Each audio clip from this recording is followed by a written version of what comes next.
Attention deficit hyperactivity disorder പ്രായപൂർത്തിയായവരിലെ ചികിത്സ. മരുന്നുകൾ, സ്റ്റിമുലന്റ് മരുന്നുകൾ, മെഥൈൽഫെനിഡേറ്റ്, ആംഫെറ്റാമിൻ വിഭാഗങ്ങൾ സശ്രദ്ധ വർദ്ധിപ്പിക്കാനും അമിതപ്രവർത്തനം കുറയ്ക്കാനും സഹായിക്കുന്നു. നോൺ സ്റ്റിമുലന്റ് മരുന്നുകൾ, അറ്റോമോക്സറ്റിൻ, ഗുവാൻഫാസിൻ സ്റ്റിമുലന്റ് മരുന്നുകൾ സഹിക്കാനാകാത്തവർക്ക് ഉപയോഗിക്കുന്നു. മരുന്ന് തിരഞ്ഞെടുപ്പ് ആരോഗ്യസ്ഥിതി, സഹവർത്തി രോഗങ്ങൾ എന്നിവ പരിഗണിച്ചാണ് നടത്തുന്നത്.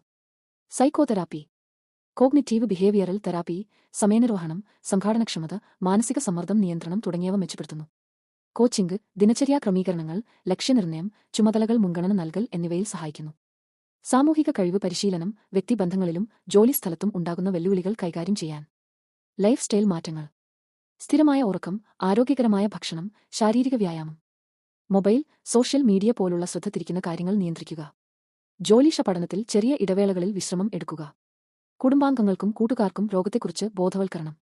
2021 പഠനം പ്രകാരം മരുന്നും കോഗ്നിറ്റീവ് ബിഹേവിയറൽ തെറാപ്പി ചേർന്നുള്ള ചികിത്സയാണ് പ്രായപൂർത്തിയായ attention deficit hyperactivity disorder യ്ക്ക് ഏറ്റവും ഫലപ്രദം. യൂറോപ്പ്, അമേരിക്ക, ഏഷ്യ എന്നിവിടങ്ങളിലെ നിരവധി പഠനങ്ങൾ സൂചിപ്പിക്കുന്നത് മൾട്ടിമോഡൽ ചികിത്സ, മരുന്ന് തെറാപ്പി ലൈഫ് സ്റ്റൈൽ മാറ്റങ്ങൾ ആണ് ഏറ്റവും നല്ല സമീപനം.